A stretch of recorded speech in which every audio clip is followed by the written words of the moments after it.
Yo, yo, yo. Welcome to another episode of Tree City Live. My name is Tree City Wes. Welcome to episode number 116. I don't got the shades today. I kind of got a headache, so I'm going without them. Kind of like it.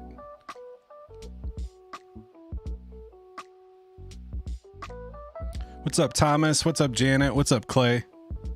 How you guys doing? Hope everybody's having a good day. We got a lot to talk about today. I'm pretty excited. It's been about a week since I streamed, so I got some catching up to do. We're going to talk about XEN and XEN and all these updates coming. We're going to talk about E.BTC and what that is, what's going on over there. And yeah, we're just going to talk about Bitcoin and crypto in general. Before we get started, if you could come over to the Twitter at TreeCityWest, give the stream a retweet. Try to get some more hash heads in here. What is this? Why is it untitled? What's happening here?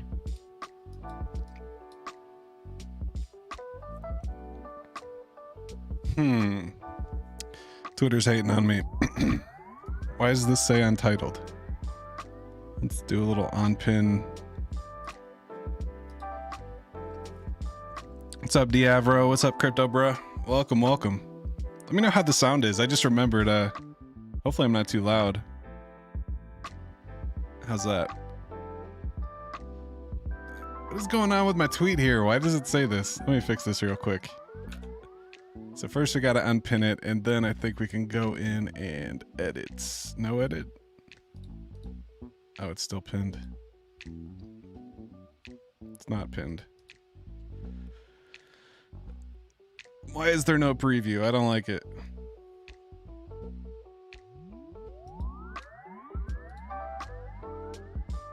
All right, we're about to remake this real quick before we start. It's the little things, right? Shades off, Flo. What's up, Simple Waters? You think too much. Yeah, shades off, Flo, today. I think I'm getting sick, so I'm trying to, kind of got a headache. I took some medicine. I'm not really trying to have the shades in my face. So we're chilling. But what am I doing? All right, so we got to tweet the stream real quick before we get started. So let's go into the producer mode. Go into the stream here. Go to the tweet. Paste the tweet that we already tweeted once in here. Got double sound going on. All right.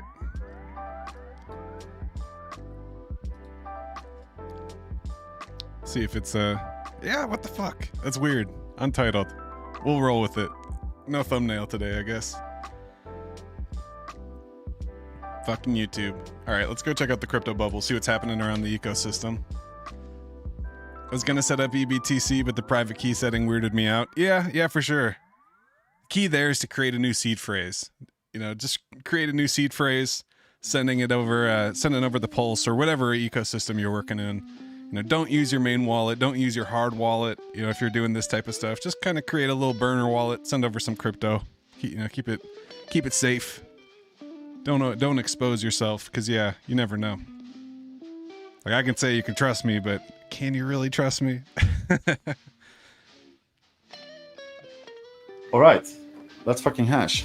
So yeah, let's take a look here. So we got Arweave moving up 30%. VeChain. I heard there was some VeChain news. I'm not sure what it was. We're gonna have to take a look at that. I've been holding that one for a long time. That's like one of my 2021 bags that I never let go of. That it's round tripping. You could call it a round trip bag. Bought it at the top of the bull market. Held it all the way through the bear market. I'm just earning the VTHO, you know, staking it on chain. And it's interesting. They got some moves happening. You see, got Tau up 10%, Uniswap up 10%, BGB. What is this? BitGet? Yeah, BitGet token. And got some red. You know, so it's kind of a volatile market right now. Things are pumping. When you get big pumps, you also get big pullbacks. So you got DYM down 6% after their airdrop. You got Stacks down 6%, Beam down 7%, Celestia. Whew. That got all the way up over $20. We made that call a couple months ago. We were buying it on here for $4. I can't believe it hit $20. That's what's up. That's me with Tron. Yeah, I feel it. Round tripping. Let's go check out Bitcoin, see how it's doing. And man, it's been pumping over the last week. I'm kind of excited to see this TA, just because I left it there a week ago, and we're gonna see where we're at. I mean, I don't want to toot my own horn or anything, but we were drawing this for this is the weekly chart, mind you, and the big question was, are we gonna get over this golden pocket? So this thicker golden pocket, this big one, is the golden pocket from the top to the bottom of the bear market. So the golden pocket starts at 69 and it goes all the way down to what was it, 15? Yeah, 15.4, and that ends up lining right at 50,000. So how amazing is that? That golden pocket, you know, the Fibonacci sequence, that retracement is right there at 50,000. We got rejected hard off of it in January, and we kind of came down. That was like, oh, you know, the SEC is not going to approve the ETF anytime soon. You know, Gary's taking over crypto. What's going to happen with the ETF? You know, we got all the way down to 38.5, and then boom, now we're sitting at 52,000 right now. It's just mind blowing. So, you know, what's next? So let's zoom in here. And honestly, if the ETF's gonna keep popping off like this, like now that Grayscale's done dumping their Bitcoin, the inflows are still flowing in, but the outflows are done flowing out. That's what happens. That's why we see all these huge green candles on the 4 hours. And we see these leverage dumps. Just these are likely people getting liquidated, you know? So it's a beautiful sight to see.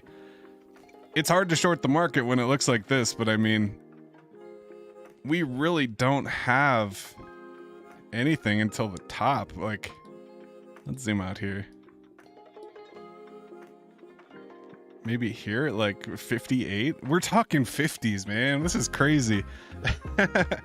This really makes me feel like we might see the first all-time high before the halving. So traditionally, the all-time highs in Bitcoin come months after the halving. So the halving happens, and it kind of takes a couple months for the supply shock to catch up and that price to kind of bleed up. And this might be, since we have this FOMO happening with Wall Street, this isn't retail FOMO. These are hedge funds, and you know, these big VCs in the stock market, essentially. You know, companies like BlackRock and Fidelity, and you know, all these big companies you keep hearing about. They're the ones buying this. They're not selling it to their clients yet. You know, they're eating this up, and then they're gonna make all their clients FOMO into it, and then it's gonna go absolutely crazy once the retail gets here. And that's what's really gonna set off the altcoin market. Everybody's starting to talk about a huge altcoin market coming, so that's gonna be pretty exciting. Get all adjusted here. Front running the halvening, yeah, basically. We're front running everything. So yeah, so what else are we looking at? Let's go take a look at Deck Screener.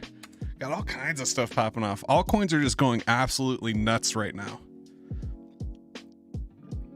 Kind of makes me nervous because we're starting to feel that euphoria, and I'm like, usually this is a good time to take some profits, you know, get out of some coins, you know, make sure you got some dry powder. But at this point, I'm almost like, let's let it ride to see how far we're gonna go.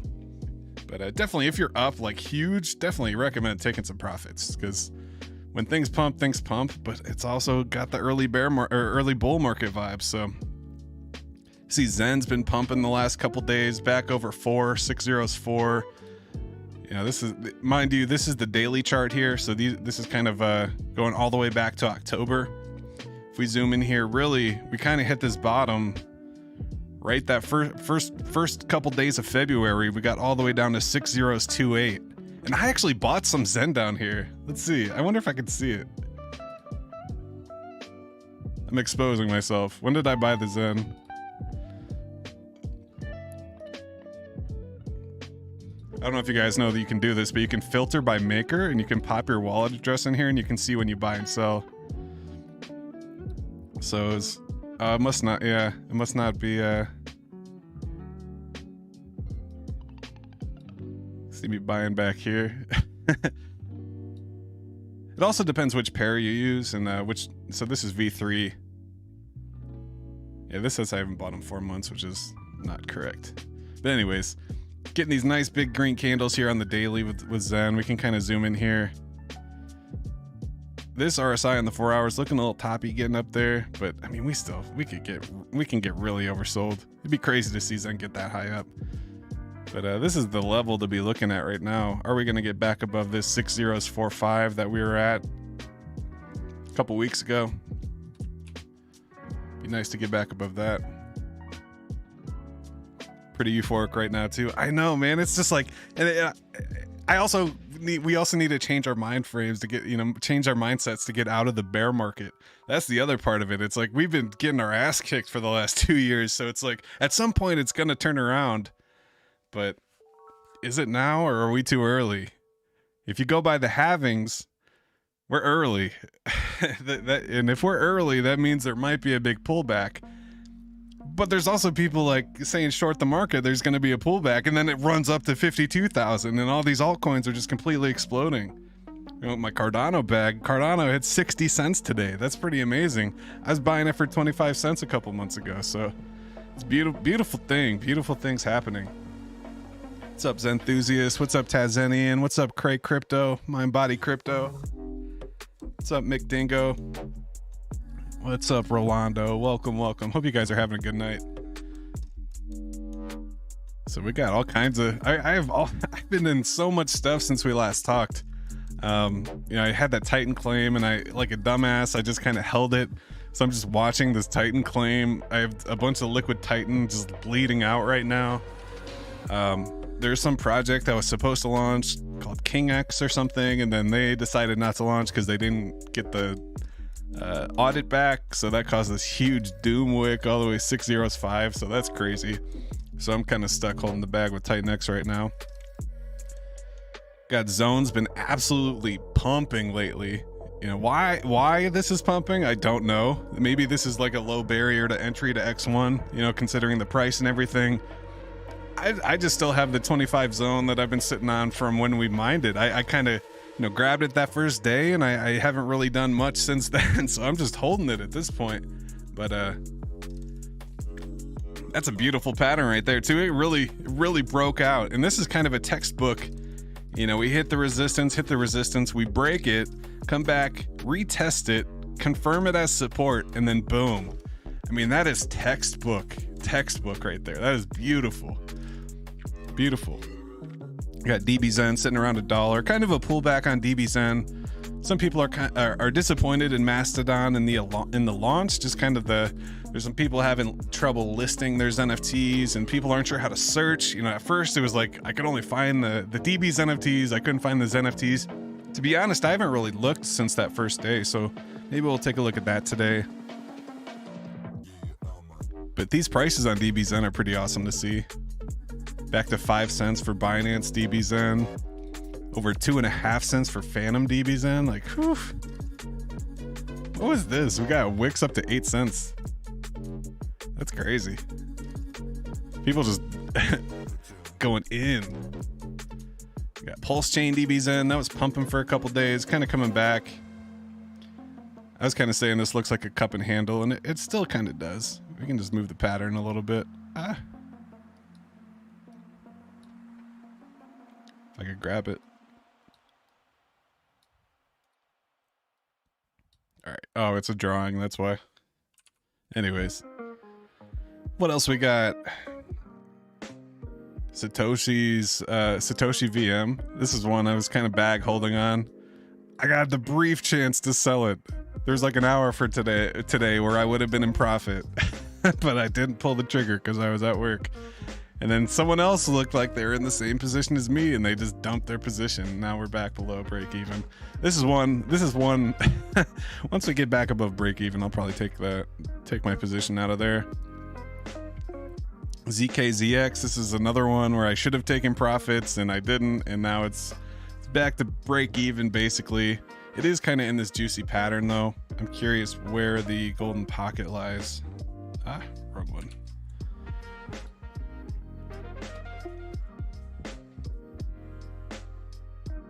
I mean, look at that. That you can't really. That's tough to sell right there when we're hitting the golden pocket, bouncing off of it in the falling wedge. I mean, that's kind of some juicy pattern right there. It makes me want to add more, but I don't really know what's going on with this project. This is the privacy coin on Pulse Chain. And I was kind of going in on Pulse Chain, buying these little memes. Like it's kind of coming to life over there, and I'm really excited to see it. T Chaffin got plenty of zone. Beautiful chart. Yeah, for sure. For sure. And the golden honey pocket. We got Flight. This is an NFT project that launched. Bought a little bit of this. Also got it with the airdrop of the NFTs. Shout out to Crypto Profeta. He put me onto that one. Then we got the XEN 404 token. This thing's also just, I don't know if any of you got this, but this doesn't, I mean, there's not too much volume. You know, it's kind of a couple transactions a day, but it is one of those 404s and it is working. I think I have 2 of them, which is $40 of Matic, which is not much. I kind of just wanted to participate just to support, you know, our buddy OXMR. He's the guy that made Zenbox. He also dropped this protocol. I like to test out new tech and see what's up with new technology. So this is my first 404, was the MZen 404.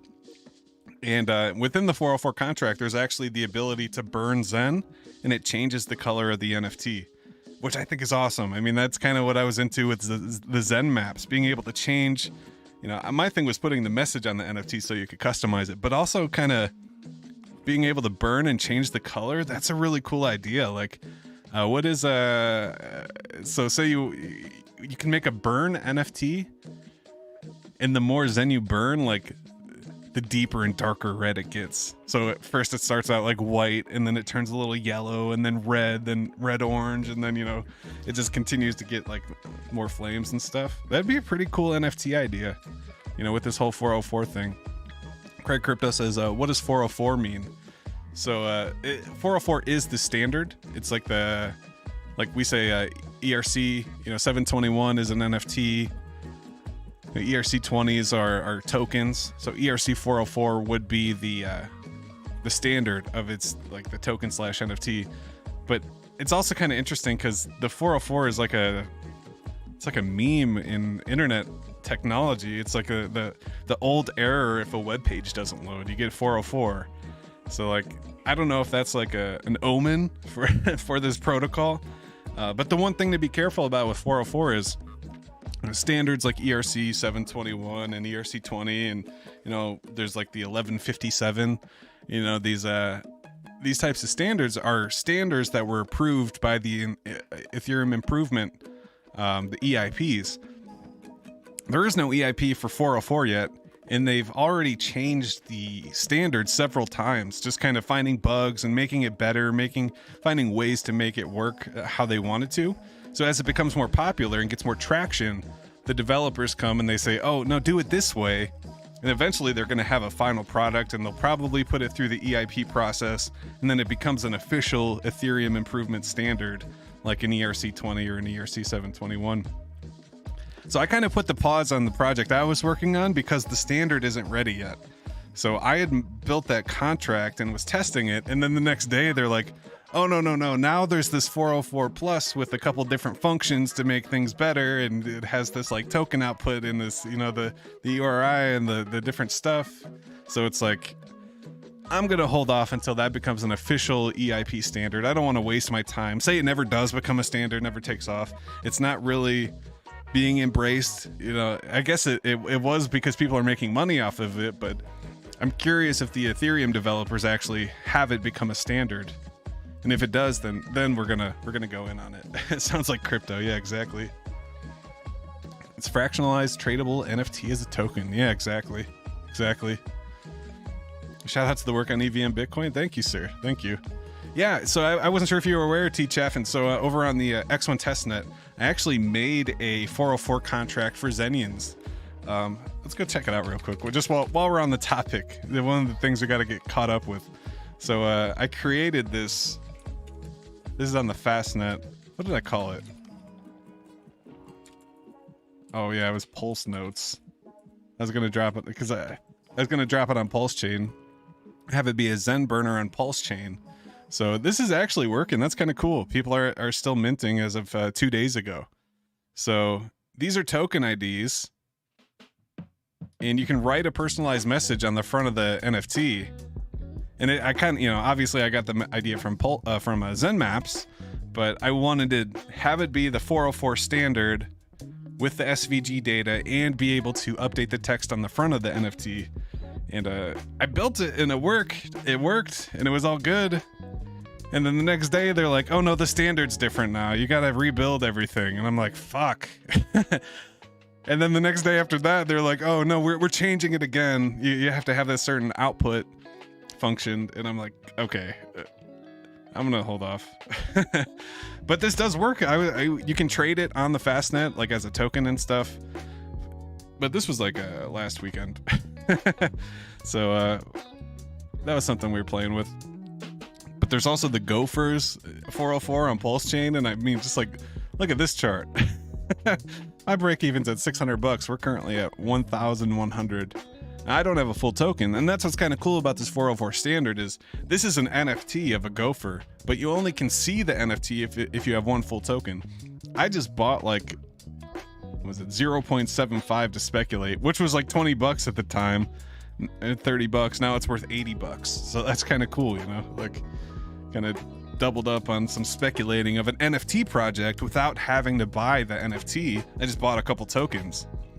And now as the NFT gets popular, people trade, they can trade the JPEGs, but I just have a couple of the fractionalized tokens to play with.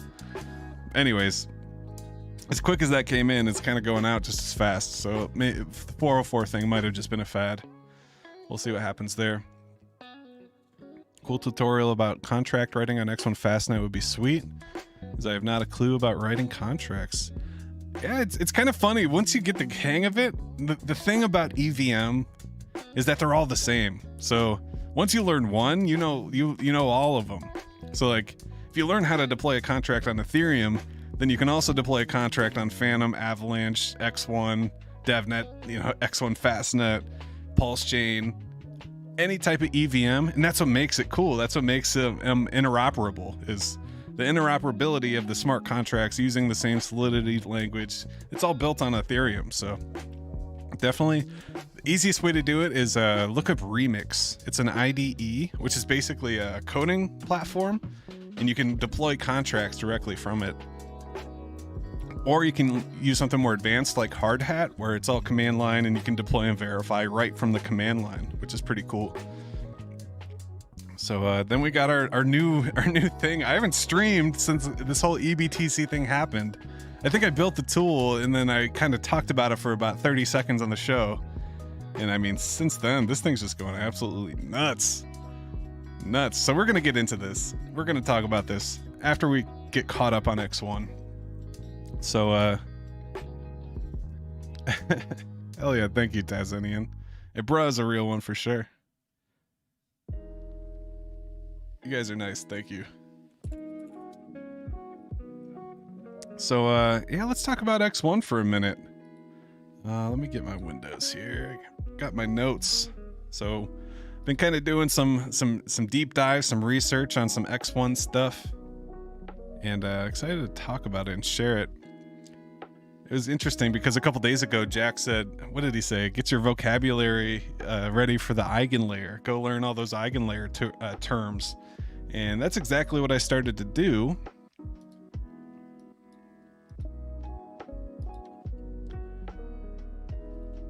But first, let's talk about the X1 updates. Sorry, getting all my notes situated here. So XN short update with more details to come. So the moon parties, we talked about this briefly last week. Moon parties are 30-day auctions where you get to compete with Zen burn records for the XN allocation.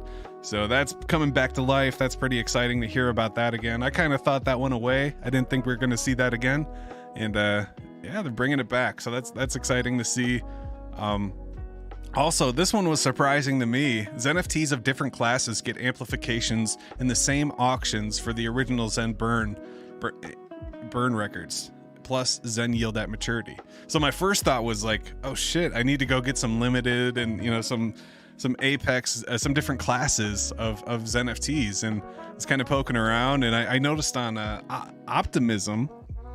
Optimism's kind of special because the supply is so much smaller, so there's a chance that it gets a multiplier. it might get like a 10x multiplier or a 20x multiplier.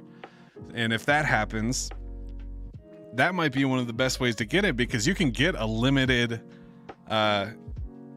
what's under Zenturion? Is it, I forget if it's like Epic or whatever, but you can get that for basically $30. And it's a Zen claim. So, you do max mint at the end of the mint, you'll get to claim all the VMUs. So not only do you get the Zen, you also get these amplifications in the X1 strategy. And there's the chance that since it's optimism, it might have a further bonus, an amplifier. So that's kind of where my focus is on. I'm kind of grabbing those limited NFTs over on optimism. And I really need to get into DBZen there. I have not participated in the marketplace yet. So then native coin ETH will be used to buy and burn Zen with the amplification in the same auctions. So that's exciting. The buy and burn, definitely going to have a fee for the buy and burn on Zen. That's going to keep Zen active. And we're going to see those green candles anytime someone converts to XN and the moon party. That's going to be pretty fun.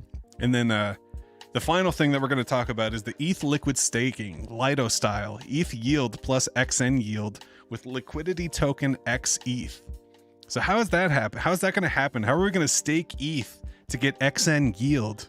Those are two different blockchains, right? Like that how does that happen? Well, a lot of that has to do with the eigenlayer. And so what's the eigenlayer? So Jack posted this one. This is the tweet I was referring to. Discussed liquid XN staking integration with eigenlayer with core dev team. We're excited to start testing. Shout out to Crypto Bruh. That's funny.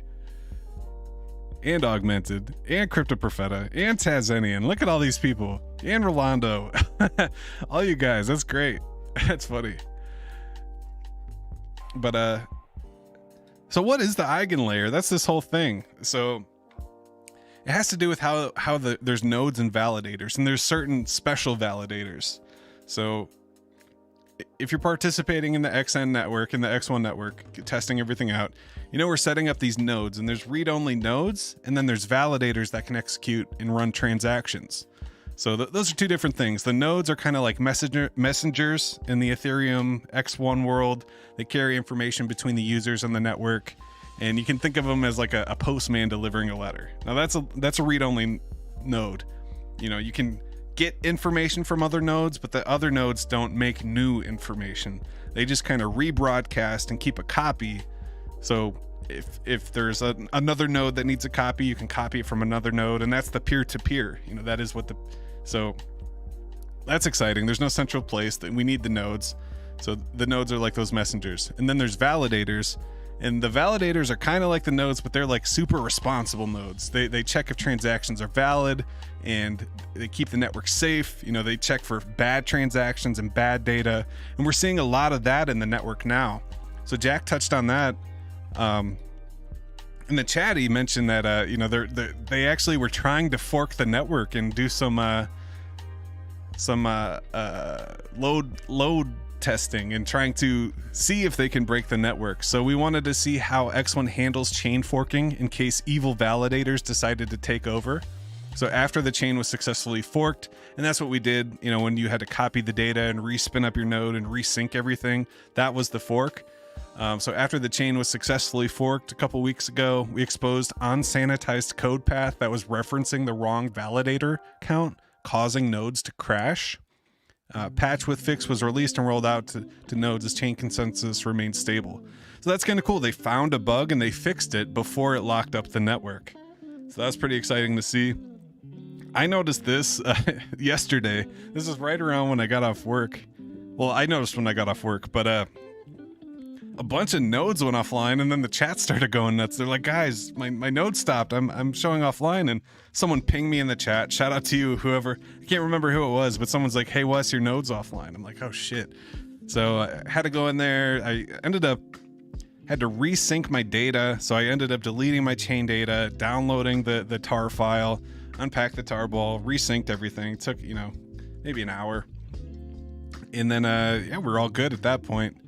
So on the chart, you see almost 50% of the nodes crashing, then coming up with the fixed code version. Those type of experiments are critical to ensure financial stability and longevity of the project. So that's something we see here. That's what this, we went from 150 nodes all the way down to about 70. And that was fixing the bug. And, you know, the patch fix was released and rolled out. And mine was one of the ones that got booted. So I had to do that.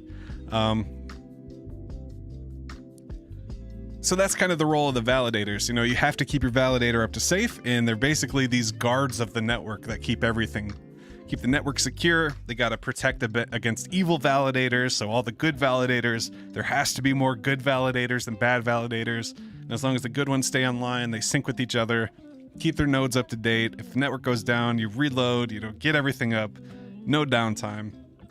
The network should be healthy. And that's the nodes and that's the validators. We're talking about eigenlayer staking. So what is eigenlayer? So eigenlayer is kind of like a magical power for validators. So like ChatGPT called it a magical cloak. So it's like something. So there's regular validators, and then there can be special eigenlayer validators, and it allows them to wear their staking hats in multiple places at once. And those would be like a bridge or a blockchain. So instead of just guarding one castle, they would actually guard bridges and scaling solutions, and they get extra rewards for being versatile guards, essentially. So that's what the eigenlayer does. It kind of gives us the ability to go cross-chain, and it kind of opens things up with a different type of technology. So it's kind of funny. I told ChatGPT to give me some examples and kind of explain it in layman's terms. So there's some different ways that it explained it. One thing that eigenlayer is used for is data availability of layer 2 rollups.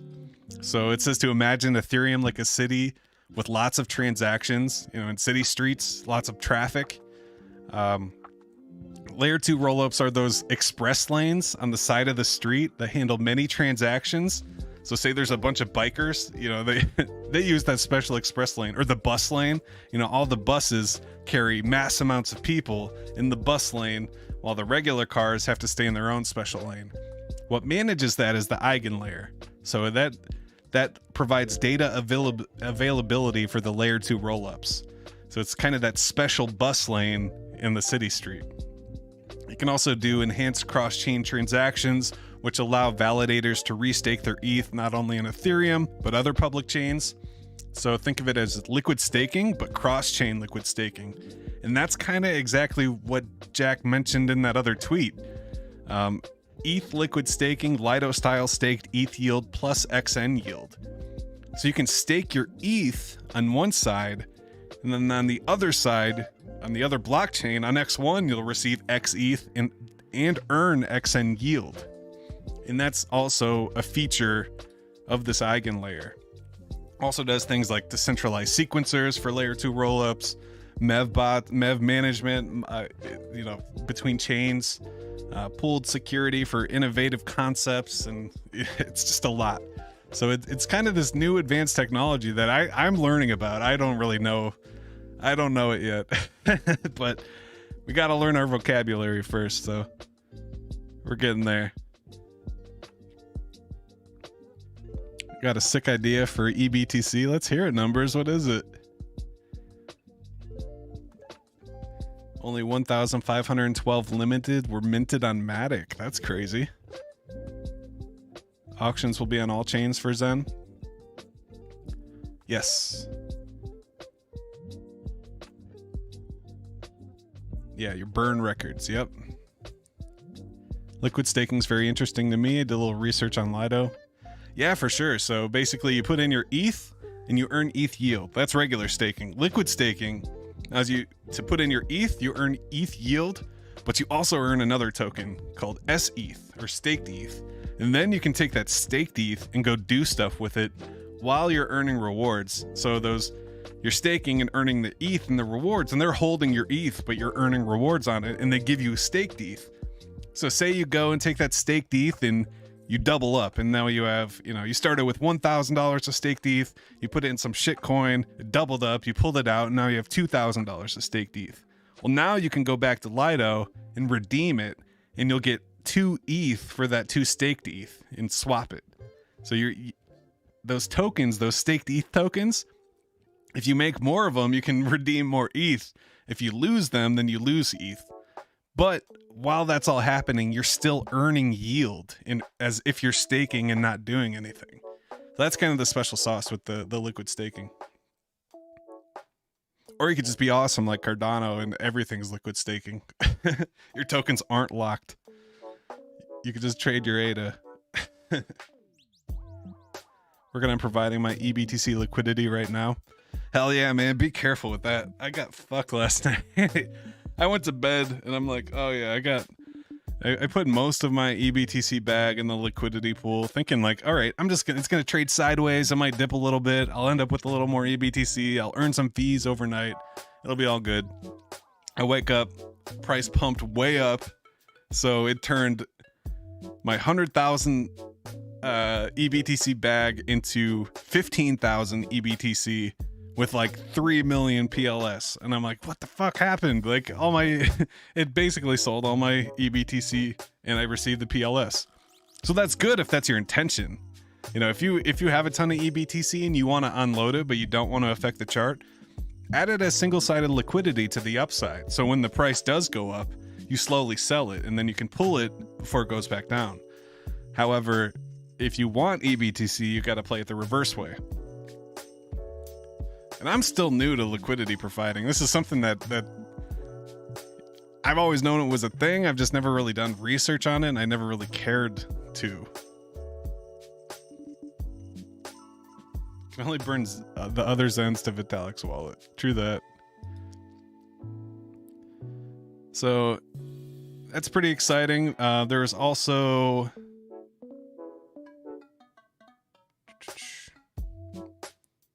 I thought this was a pretty awesome tweet from Jack. On the chart, you see 50% of the nodes crashing, then coming up with the fixed code version. Those type of experiments are critical to ensure financial stability and longevity of the project. And that just shows the resiliency of our ecosystem.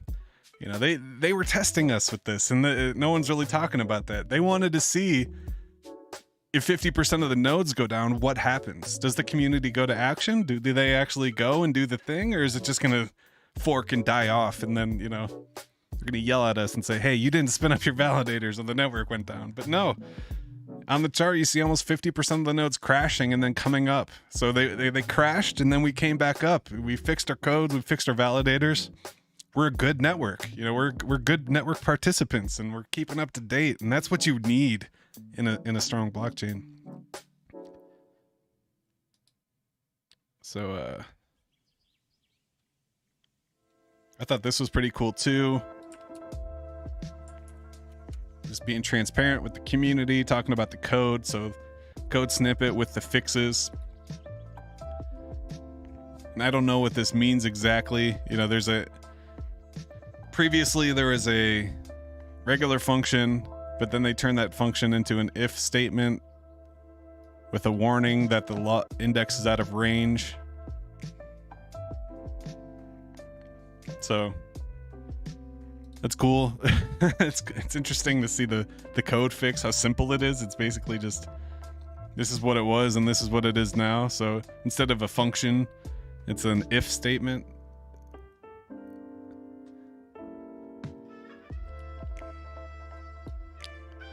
And then a shout out to Zen Artist, one of the community members over in the X1 Zen Blocks Telegram. He put together this quick guide of updating the X1 binary from V115 to V115 RC3. I'll drop this one in the chat just in case. If any of you are running a validator and looking for some simple instructions, check out this tweet. It's really just following these commands here. You know, cd go X1, git checkout X1, git pull, make X1, build, and then boom, run your stuff. So, but as always, if you're in the chat, come chat with us if you get stuck, if you need anything. And yeah, my last little tidbit on X1 here. Shout out to Owl of Athena. She's putting on a Twitter space. I kept encouraging her to do this. simple Sundays with the Zen Space, and now we're going to have X1 with Owl on Saturdays. So we're going to be talking about X1 moon parties, the X1 pass, Zen blocks mining, X1 validators, and X1 development and more. So that's going down this Saturday at 2 p.m.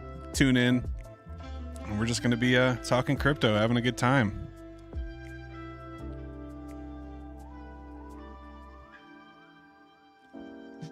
So yeah, let's talk about E.BTC. What is this whole E.BTC thing? Give you my whole perspective here.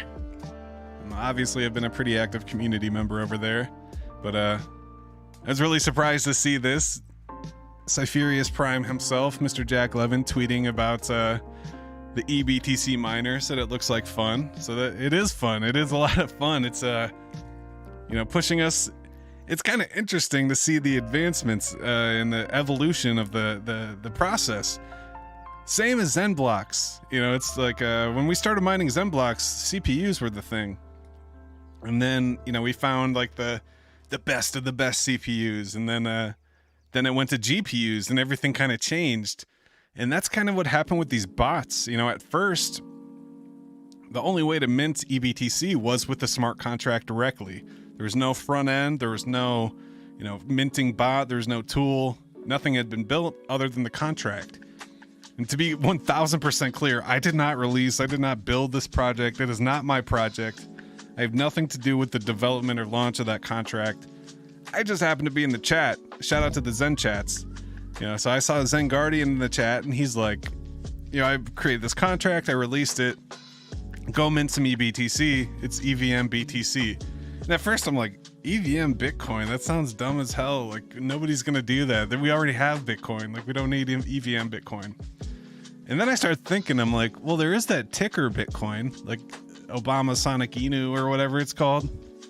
I'm like, okay, maybe this does have some potential. Maybe this could be like a little meme coin. And he hates when I say it's a meme coin. Be very clear.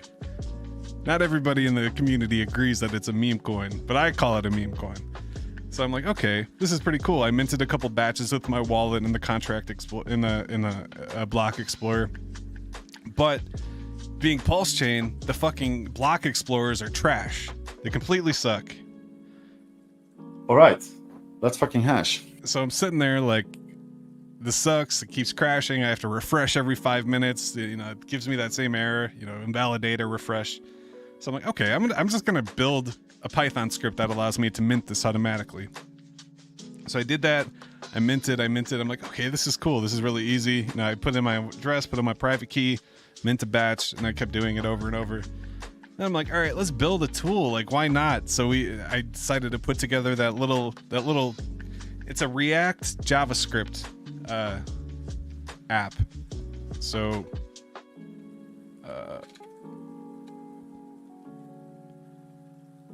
I threw this together, and this has kind of evolved in itself. This is not what the original version looked like. So I put this together, and I started minting it. I sent it out to everybody. I'm like, here's this thing I made. It's easier than the Contract Explorer. Let's go check it out. So people started minting it. I minted like 10 or 15,000 last weekend. And I'm like, I have way too much. I'm not trying to be a whale. Like, I'm not trying to be that guy that has like, all the supply. So I stopped, and I'm like, okay, that was fun. That was a nice little practice. I considered it practice. I'm like, I put together the thing, and I'm done with it.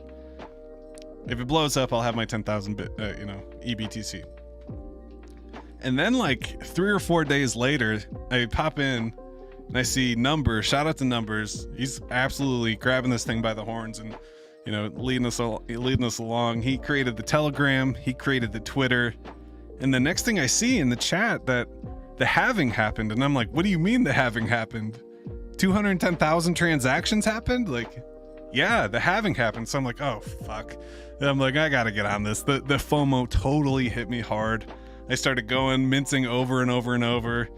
Got multiple browser windows open, using this tool over and over and over. And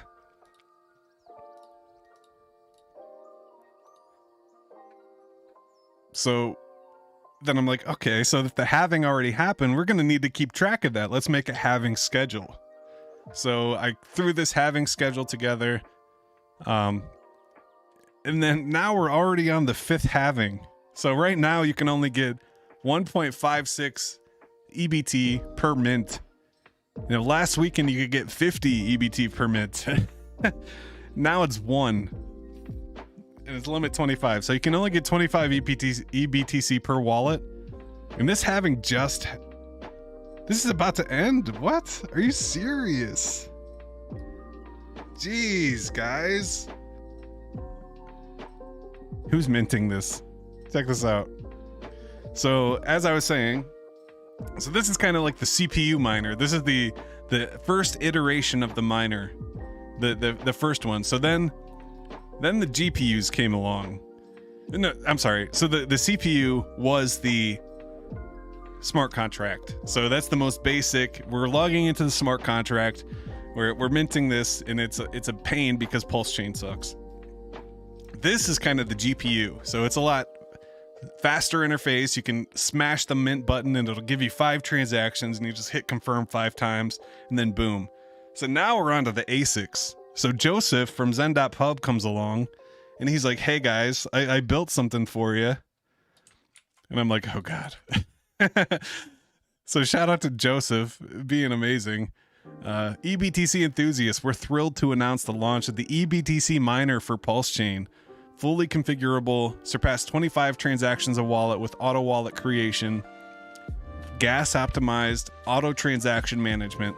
So he basically created this whole thing. So this is like the ASIC, and this is why we're flying through the halvings. This thing makes it so easy. And I'll show you what I mean here. So this is on my Orange Pi right now. I got a couple running, guys. So these are 12 different miners running at the same time. And I'm barely getting anything. You know, it's like this wallet is only has 57 EBTC. A week ago we were getting 50 per mint. That's so crazy. So now I'm kind of nervous because once this one ends, let's go back to the halving calendar.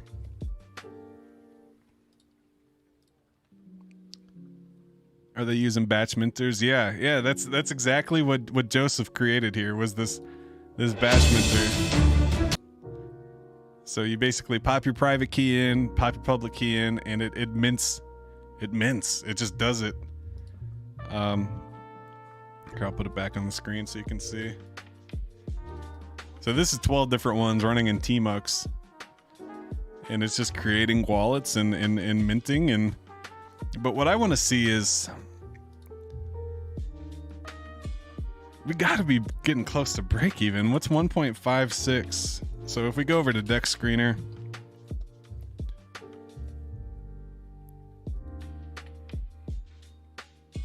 pull up the E.BTC. So right now we're getting 1.56 EBT is about 162 PLS. So that's amazing. It's like, it is keeping up with the supply dynamics like this. So it is still more profitable to mine than it is to buy. You get 1.56 per mint, which is worth 100. I just realized I'm in the way. Let me move here.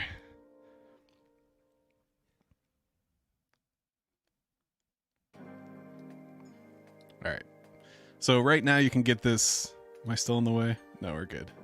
So right now you can get this 1.56 EBTC, which is what you get per mint right now. That's worth 162 pulse. So if I go to mint this, as long as I uncheck the donation box,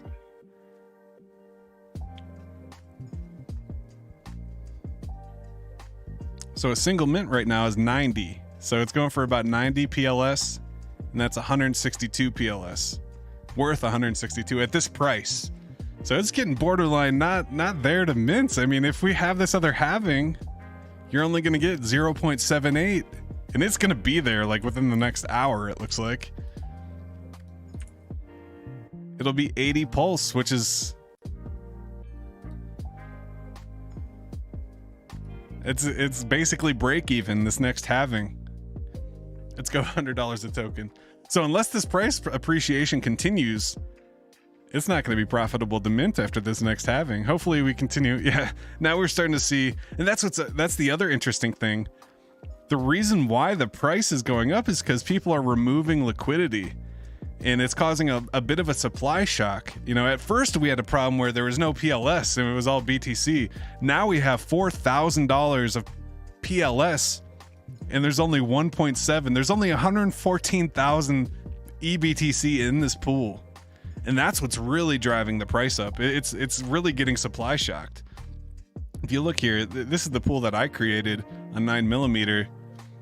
There's 114 E.BTC in it with 27 million PLS.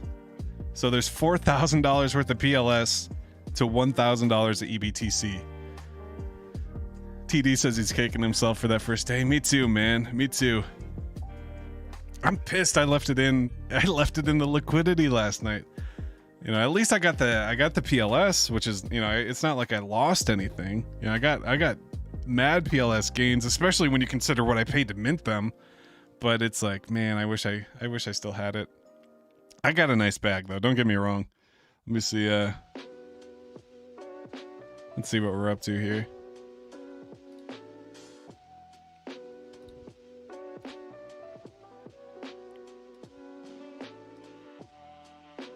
What's the main?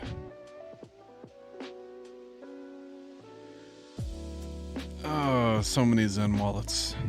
And this is the so in this one I got 82,000 E.BTC. But I'm not like a huge whale. Like some of these wallets on the chart are crazy. If you come over here, you click on HLD, it'll show you the holders.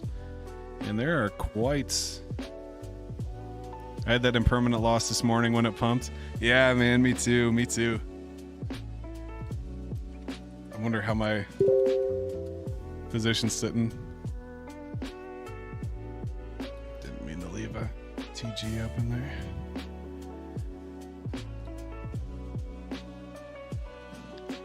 So yeah, I only got 12,000 left. This was 100,000 last night. There's only 12,000 left.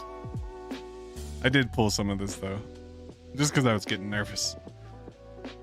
But this kind of seems to be the story in the liquidity pool right now. We got 686,000 PLS to 12,000 E.BTC. I mean, should I just pull this? This is wild. This is so wild. I just hope we have some friendly whales. So I do want to drop this. I'm trying to be completely transparent. If I saw this token, I would not buy this shit just because of these holder percentages. You got 2 people with over 1 million tokens. One of these people could drain everything. They could drain like every liquidity pool. You know, that's basically $16,000, but there's only 4,000 in this pool. So they would eat some crazy slippage, but they could essentially rug pull the projects.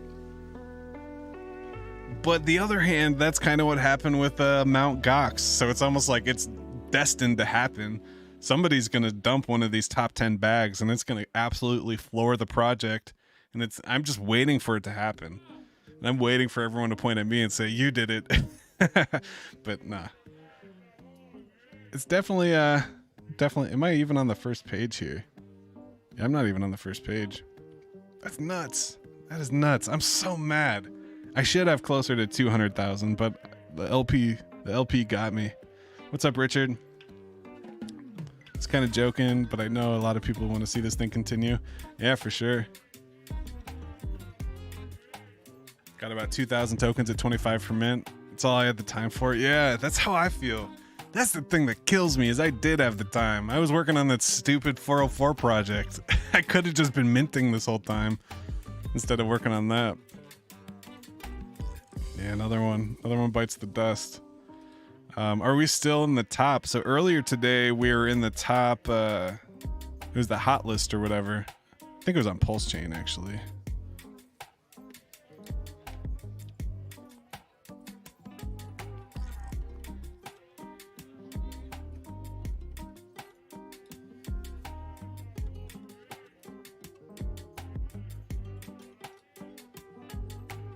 If you sort it by transactions, EVMBitcoin is number 2 on Pulse Chain, just below up. $320,000 fully diluted valuation, $8,000 of liquidity on the WPLS pair, $80,000 in volume. What the fuck? That's crazy. That is so crazy. And what else is crazy is this isn't even the main. I mean, it is the main pair. It isn't the only pair, is what I meant to say. Yeah, here are the other two. So this is the one I made, is number 42, and then there's the BTC pair is number 45. How much liquidity is in the BTC pair? Almost $1,000. That's funny. Look at that one. If you're looking to get some bits. Do I still play StarCraft 2? I do, a little bit, yeah. It's rare. That's something I'll pick up, at any given time. It's been, I think the last time I played it was on stream, though.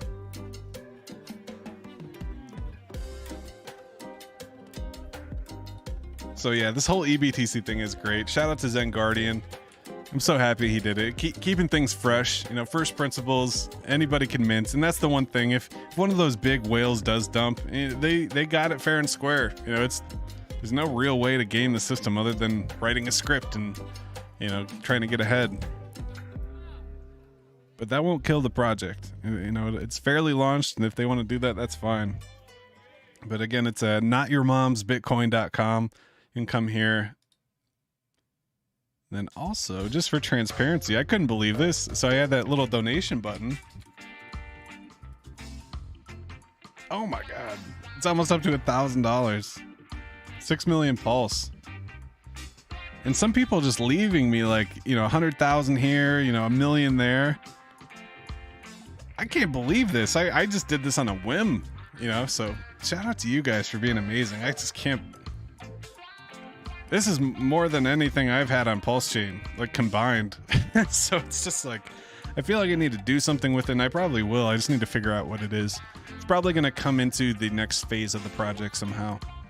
So we'll figure that one out.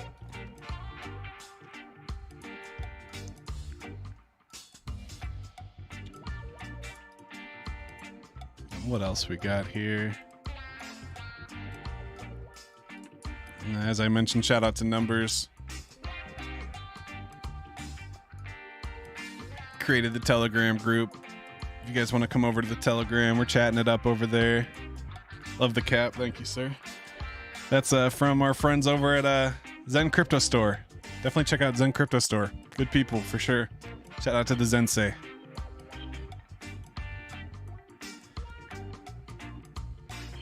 And we also have the official Twitter. It's the EVMBitcoin. I believe this is Numbers. I'm not 100% sure.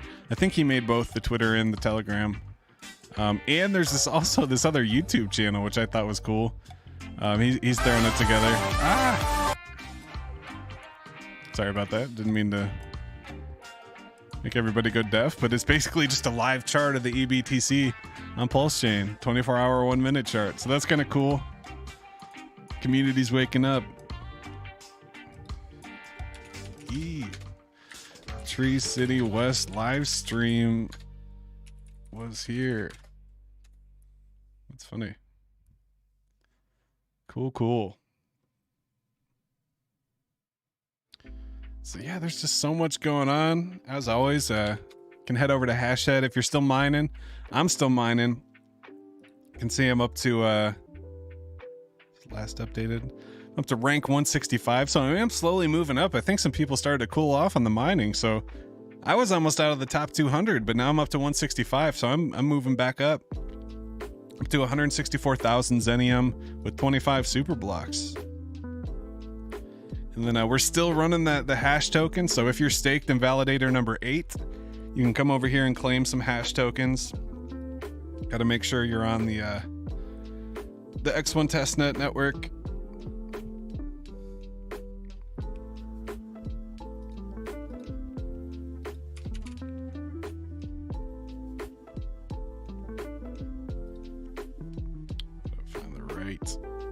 Wallet here.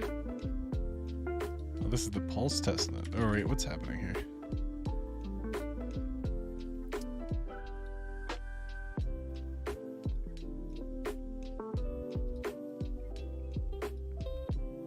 There we go. So still testing this out. You know, you can come over if you're staked and validator number 8. You can come over here, claim some hash. It's always fun.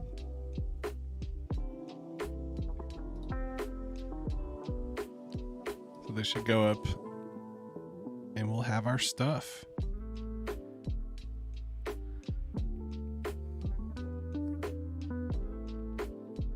What do you suggest to mine with? The A4000 still the best option? I would say the best deal. I mean, it's heating up so much. There's so many miners now. If you can find anything at a cheaper than normal price, like I'll show you what I mean. So if we head over to Vast AI, I'm still running the same instance I've been running for like 2 months.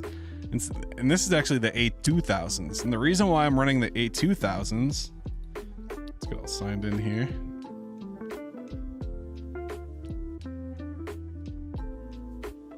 So I'm running 12x A2000s, and it's because they were extremely cheap. I'm only paying 42 cents an hour for them. You know, if I wanted to get something similar, you know, with 134 T-flops, there's not going to be anything similar. Here, let's go down here, bump the GPU count up. Let's try at least 9. So what is the cheapest?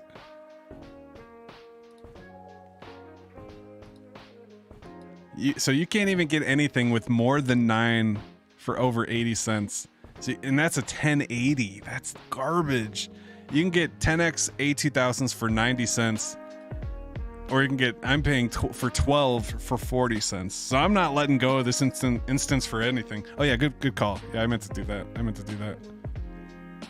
Okay, so it's coming down. I think this is the one that I was earning before. Same guy in Japan. So his price is still low. You might want to grab this one if you guys are out there. You can get 11 A2000s for 50 cents. That's a really good deal. I might have to grab that real quick. Shit. See, I've been running this one for a month and 20 days, and I only have 22 days remaining. So I'm just keeping it up. Let's go take a look at it.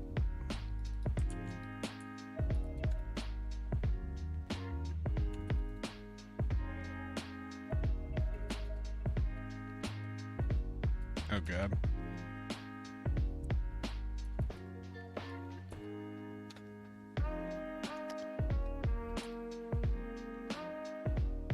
Ah. Getting flustered. Wait, I'm not in the right spot. Stop. There we go. Okay, and then we got to add the private key. -I my key.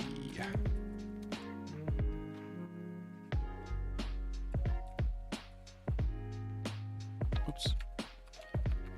I'm gonna make sure it's spelled right. How do you sort by A2000? I was actually sorting by price there.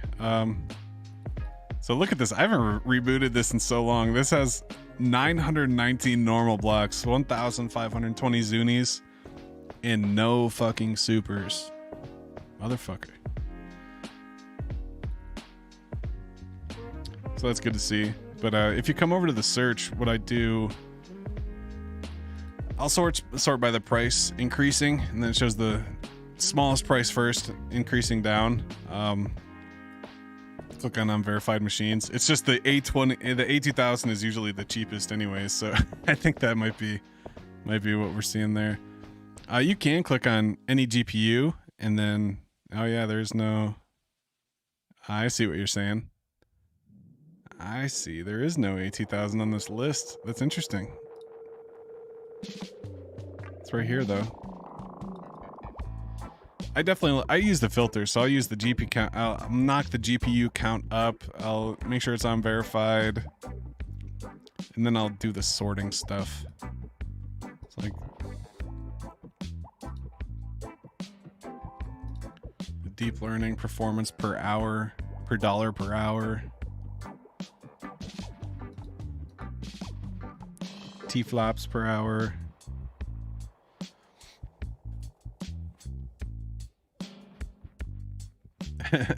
He took it.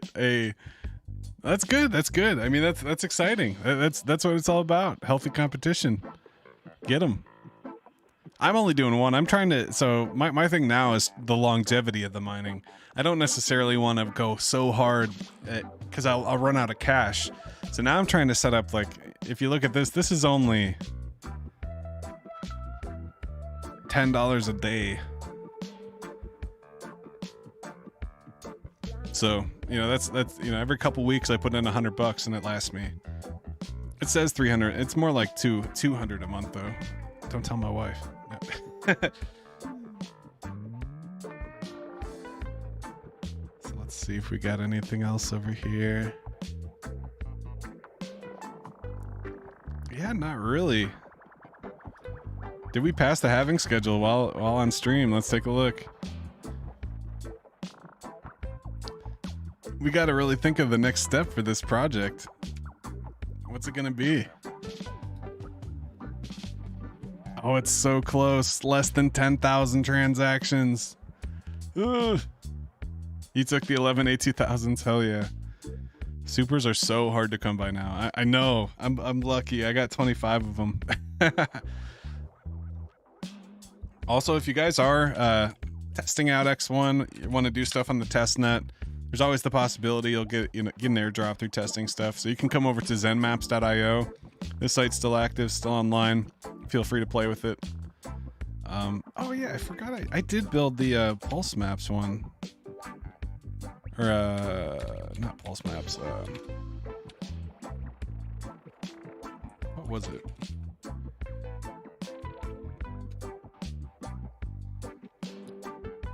We'll talk about it later. I'll come back to that project, but for now, my main focus is X1, getting the X1 allocation. I do have a bunch of Zen mints due. Why don't we go take a look at that before we wrap it up? We're sitting at 26 Gwei.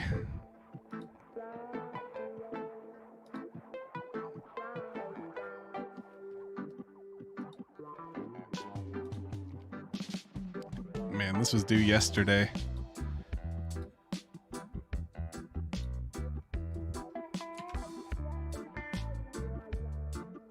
TreeCityWest.eth. All right.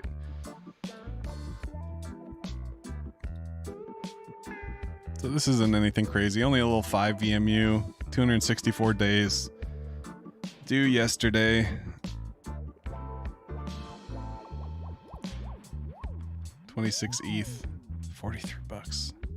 What I'll likely do here is I'm going to set this down to like 22 ETH.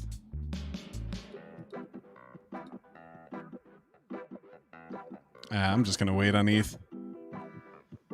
Hopefully the gas will dip. It'll definitely be cheap tomorrow. Yeah, I might just take another day hit on that one.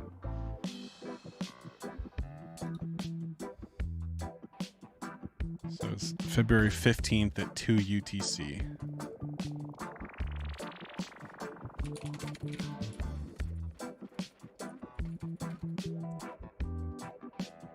PM. Damn, so I got 45 minutes before I take a big hit. Fuck it, we're on stream. I'm gonna pay the fee. This is dumb. Don't do this. I don't want to look what I paid for it. We'll set this to 27.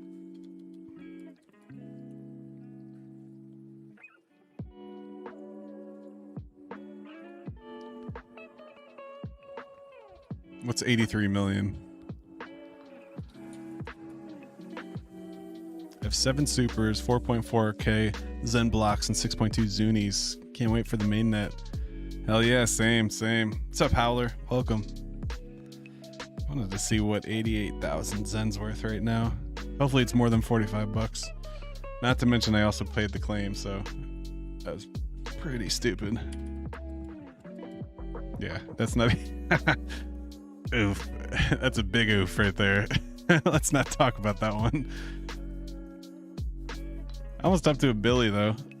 So as I talked about before, I have most of my Zen staked here.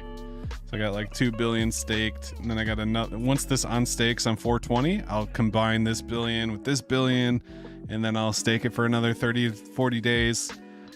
Actually, this one was 90 days, 107 days. So I'll stake it for an extended amount of time. Between stakes, I accumulate all the Zen from my Zen NFTs and my Zen mints, and then when they'll sit in my wallet until this ends, and then I combine them and just get one big stake and continue to just stake. You know, steak and eggs. It is what it is. Let's go head over to Polygon. We're gonna get all pissed off at Polygon because this never works for me. I always have the most issues with Polygon. But let's see if we can get a first try. I have 61 wallets to be claimed on the 21st this month. It's gonna be a hit. I feel it. You want the Zen though, right? Like you want it. You just don't want to pay too much for the claim. All right, so let's see if this does it just fail instantly.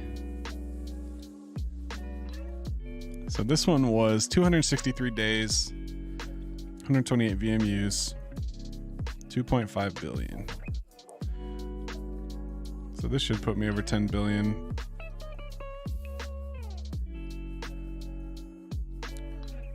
But it's Polygon, so I have what the fuck? I have all this shit pending.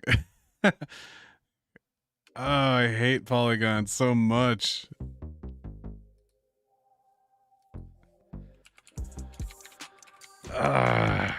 It's the worst. How is this even possible? How do I have 3 transactions pending? Like this shouldn't be possible, right? Like I am so confused. It's clear.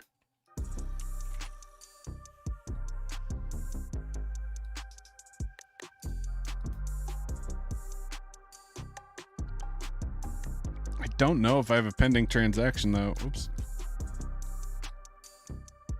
The staking count for Zen burn records? I don't think so. No. So not the Zen that gets burned when you stake, because it's only the burn that uses the burn interface. We're not able to estimate the gas. It's interesting. Never fails. Always have problems with Polygon. There wouldn't be Polygon if I didn't have problems. You gave up with Polygon? Transaction can't be found. Like, what does it even say? I'm not even... I wonder if I could just do it right in the contract. Maybe we'll try that.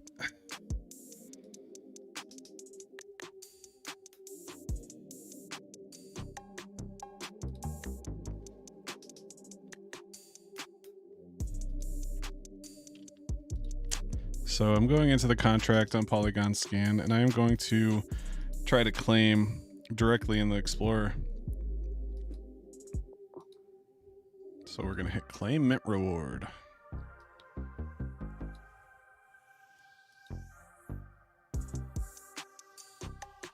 Do the nonce trick.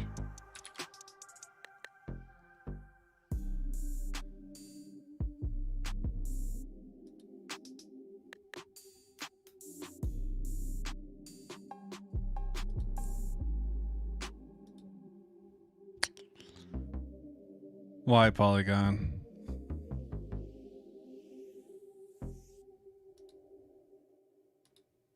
Like, bro, come on. This makes me so mad every time. Every time. Every time. How can I open more than one automiter on Python? I use multiple windows. That's what I do. In this case, I'm using tmux. So each one of these is a tmux pane. And I just start it, do the thing. Or you can just open multiple command prompt windows if you're using Windows. You can do it that way. You can have 20 transactions pending if your gas is too low. Oh, for sure. I'm also paying a full Matic though. Like, is that low for Polygon? I thought Polygon was pretty cheap. It used to be like 001. Yeah, see these transaction fees? It says 002, 002. I just paid a 1.1 Matic transaction fee. It took my Matic and the transaction's just gone. Like I only, where'd my Matic go? Well, I guess, yeah, that is not what I had it set to, but that is expensive for Polygon for sure. Anyways, I'm just complaining. Fuck Polygon. Don't think I have anything over on Binance Smart Chain, but we'll take a look.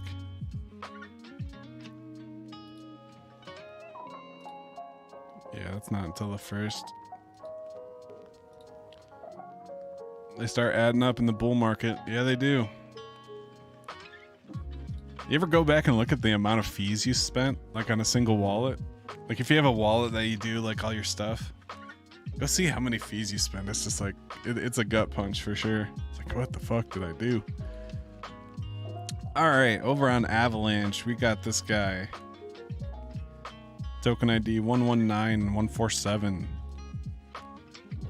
1.1 billion XEN. What's that hitting for?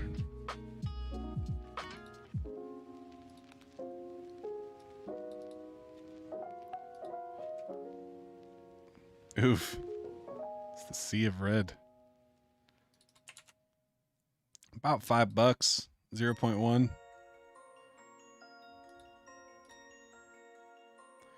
What's one going for right now?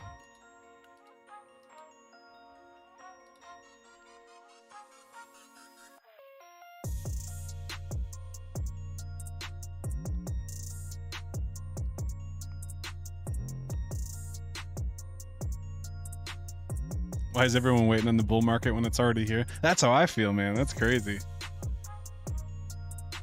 Sheesh, $16 to do a Centurion. That's nuts. That is wild. What's the claim gonna be? Avalanche is gonna have some interesting dynamics because all of a sudden, once those inscriptions happened, their gas fees went nuts and it hasn't been the same. So I wonder when this is going to start affecting the AVAX price, or I'm sorry, the XEN price. Will we see a supply shock, or is there just so much liquid it doesn't really matter?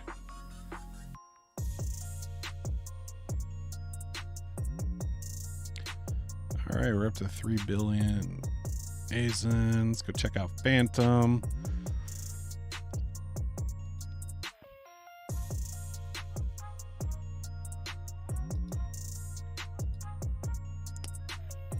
This has got to be worth like a penny.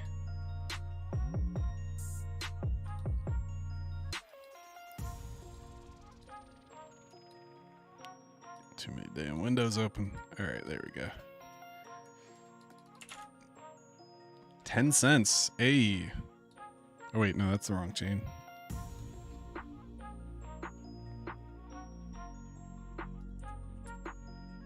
$0.40. That's probably about what I paid for it too.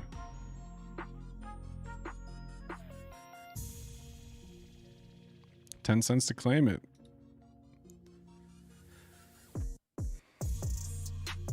So obvious that BlackRock holds like 100K Bitcoin now that even they see it as digital gold. It's crazy considering how the C. I know, right? It makes me wonder what Chase Bank's up to. You know, Jamie Dimon is just shitting all over Bitcoin, but they offer crypto services, so it's like, it's interesting. On my so how I do my stuff, I don't like to interact with crypto with my main bank account, so I have like a side bank account. So I'm worried they're going to shut it down. So I opened up a side bank account with Chase. Now on my Chase statements, anytime I have a transaction from Coinbase, it says, talk to our financial advisors about alternative investments with Chase Investments. And I'm like, why would I ever buy crypto from Chase Bank? Like, but just to see that, it's kind of intriguing to me. It's like, man, they're really trying there. They're really, that's a stretch. They're giving me ads based on my purchases too, which I really don't like.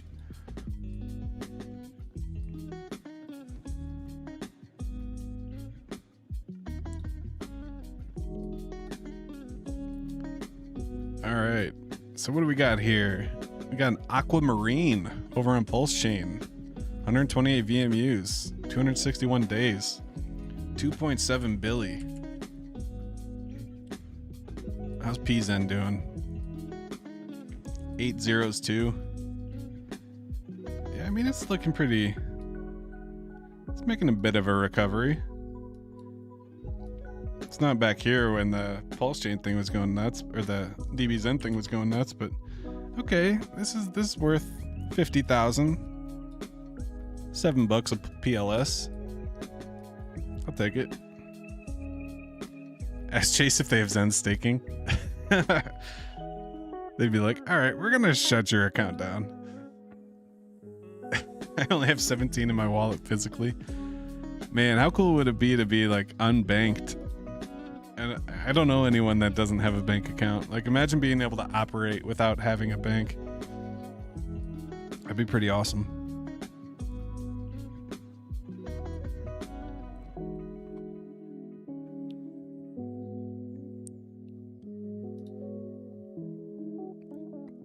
I can say I have better luck redeeming my ZenFTs on Pulse Chain than I do on Polygon. It's interesting. Then we got some over on Optimism. You can see I made this a couple days ago. Oh wait.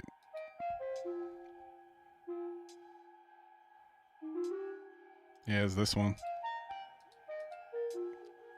So I grabbed this guy when I tweeted about it. Be the path, do not seek it. So this is a limited. It's an exotic. That's right. That's what it's not. It's exotic. So this is the one under Zenturion. So I burned 500 million OpZen and created the ZenFT. So I get burned credits for 5 million that are also going to be amplified because it's a limited ZenFT. So like, it's kind of a no-brainer. So to do this, I don't know if you guys have ever seen this. Why don't I demonstrate one for you? Just while we're here. So I'm gonna do. Actually, no, I don't want to. I want to keep my billion Zen. What's a billion Optimism Zen right now? But this is kind of the point. It's cheap. So like that exotic limited NFT only costs 500. So a billion right now is $50. So if you buy 500 million OP Zen, costs about $25. You can get this, which you get 500 million burn credits that will be amplified because it's a limited ZenFT. So they're out as unicorns.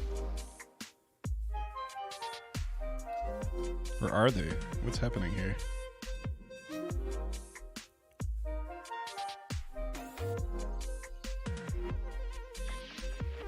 Oh yeah, right here. Yeah, sold out of unicorns. So then they have the exotic, the legendary, the epic, and the rare. Why don't we do a rare? I'll do a rare. No, I won't. I'm gonna keep my optimism. Use another. Yeah, I do, dude. It's funny you say that. You say use another Polygon RPC.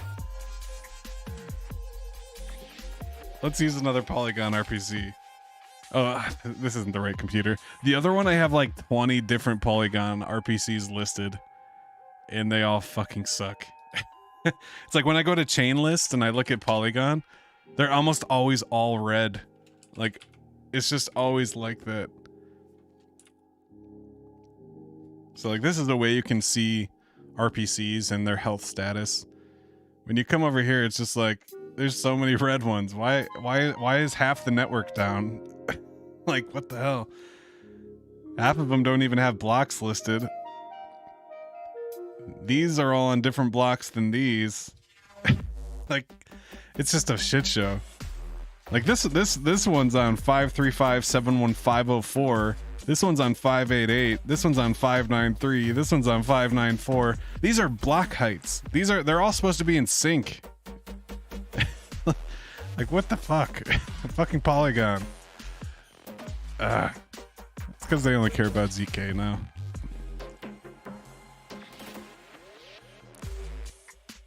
Is Jack fork testing Polygon? It's funny. So over on Optimism, we got 124 million Zen. So this has got to be like $2, right?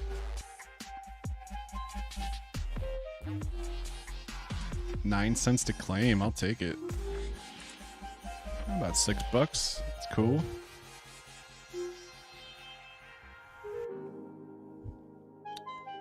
So this is another one I'm just stacking away. I don't think I have any staked. Might be a good time to get some stakes. Should we do it till 420?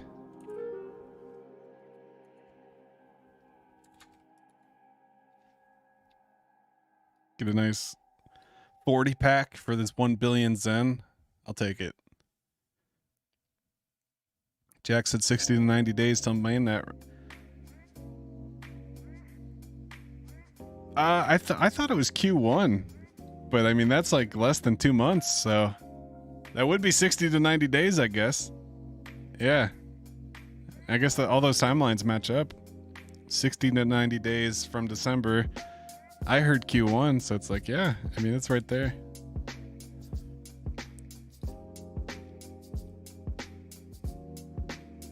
All right, so we got our claim. We staked some OP Zen. Now we're gonna get 40 million Zen yield just in time for the holidays. Let's go head over to base. Base.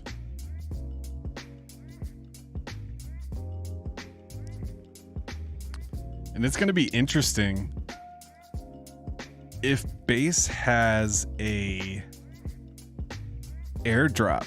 Zenians are in a totally awesome space because not only do these NFTs create a bunch of transactions and volume, they also technically it creates a smart contract that interacts with your wallet, and it creates massive amounts of transactions. So what I'm trying to get at, if base ever does an airdrop, like if they come up with the base token and it's based on the base is based on transaction volume, each of these is a contract that your wallet creates that could be used, as a metric for it. So like when you create 128 VMUs, that's 128 transactions that your wallet does. So like you can see from the burn address to my wallet, from the burn address to my wallet, from the burn address to my wallet. So each of these is a transaction that counts towards your account. So if they're using that metric, anybody that mined a ZenFT instantly has 128 transactions for 128 VMUs. Multiply that by 2, one when you create it, and then again when you claim it, destroy it. That's crazy. So hopefully base, I'm waiting to see what happens there. That'd be really awesome.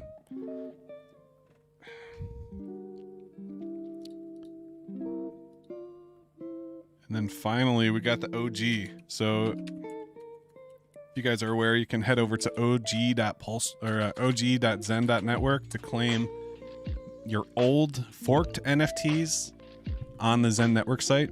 You no longer have to use that video. Wes, will you be listening Saturday on something I can't recall exactly? Yeah, I'll be streaming it here on the channel. Al asked me to be a host, so I'm gonna participate as a host in that, but we'll be streaming it right here on the channel for sure.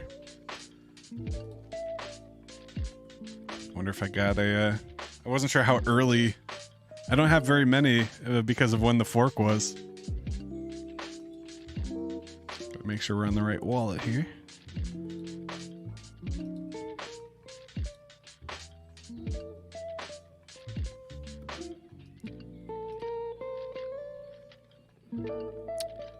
Why is it connecting this wallet?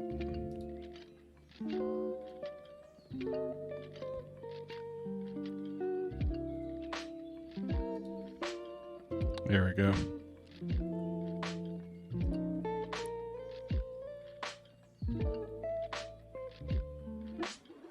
Wonder if that Polygon one ever went through. Okay, so we don't have one on here until 420, until 321 actually. Let's go back to Polygon.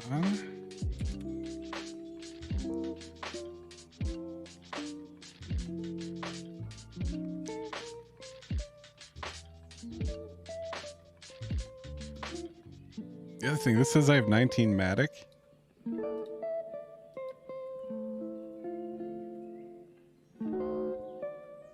Okay. I swear it said I had 1 a second ago, right? Like... Or no, maybe I was paying the 1 in the gas fee. Maybe that's what it was. I'm just stuck. I'm stuck over here. We'll let that roll. Man, I got so much stuff to check. I also have Zenify, so I'm still participating in Zenify. I didn't burn yesterday, but when I remember, I'm burning when I can. That's the nice thing about claim days. You get a bunch of fresh Zen to burn. Get those burn records.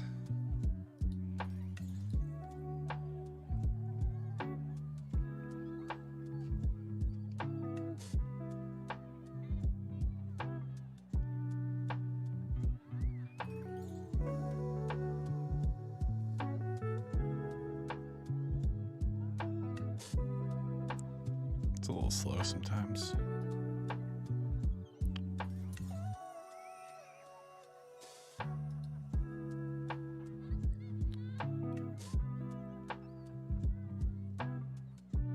I would like to burn.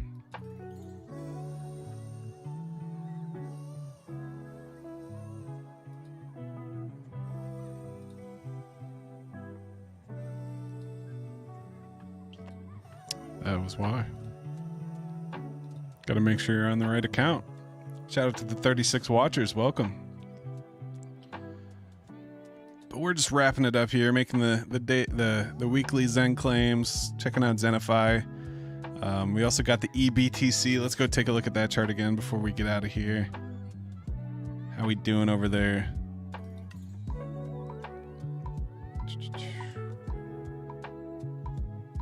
Up another 10%, 315% in the last 24 hours. Why didn't anyone tell me to pull my liquidity, damn it? So this is the 15-minute chart. Let's zoom in on the 1 minute. We can really see what's happening here. And man, is that a new all-time high right there? We're creeping up on it. So all-time high is 1725. So let's mark it. Give it a big old yellow line.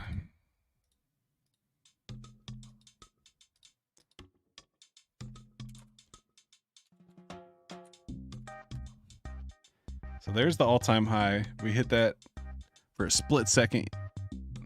What was that? Around 1 p.m. today. And we're going back and retesting it now. This blows my mind. 600 E.BTC for 76,000 pulse. Man, we were getting that.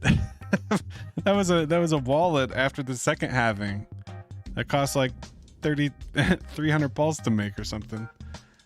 It's just crazy. Let's see how our miner's doing. So 130. So each of these has about, let's just round it to 125 times 12. Oh wait, I want calculator. So we're looking at 1,500 E.BTC since I started the show.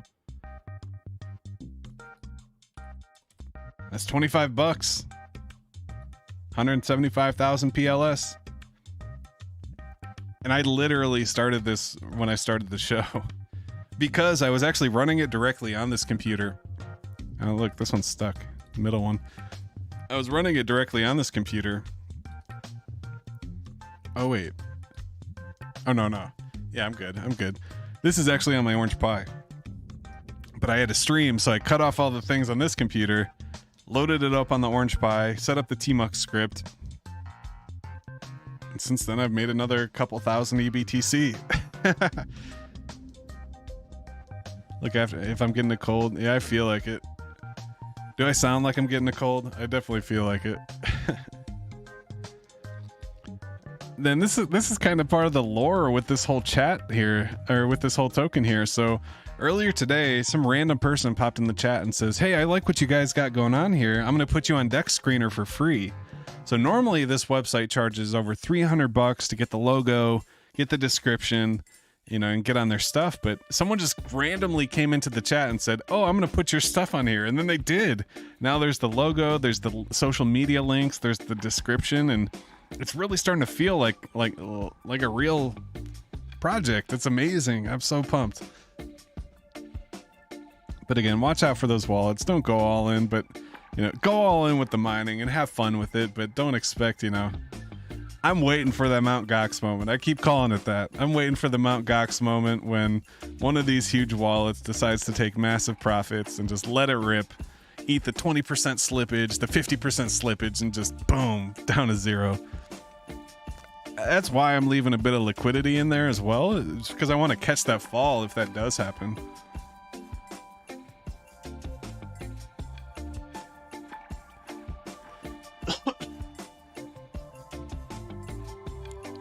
Uh-oh. Am I on the wrong chain again?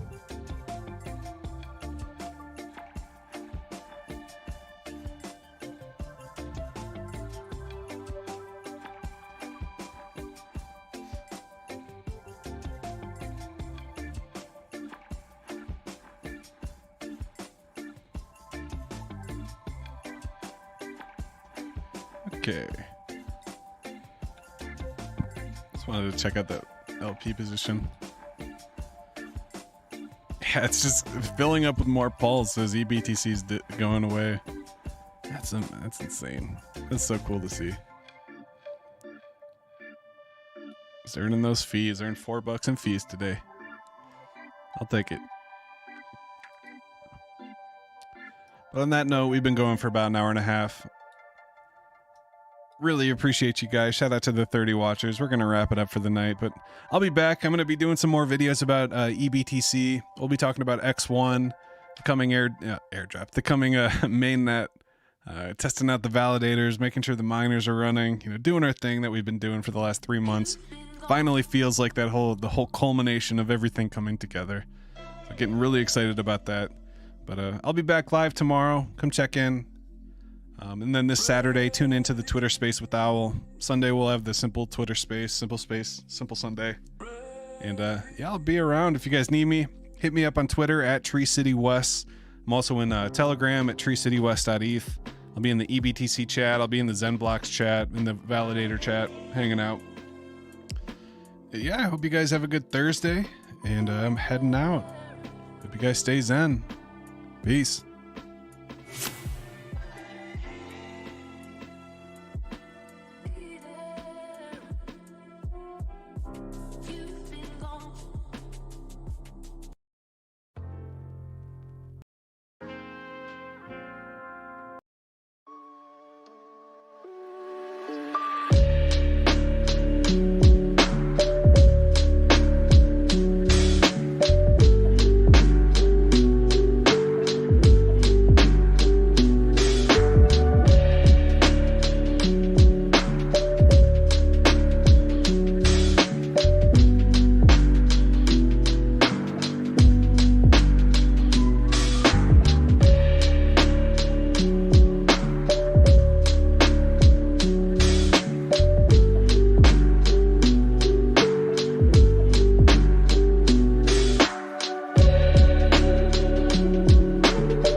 Bye.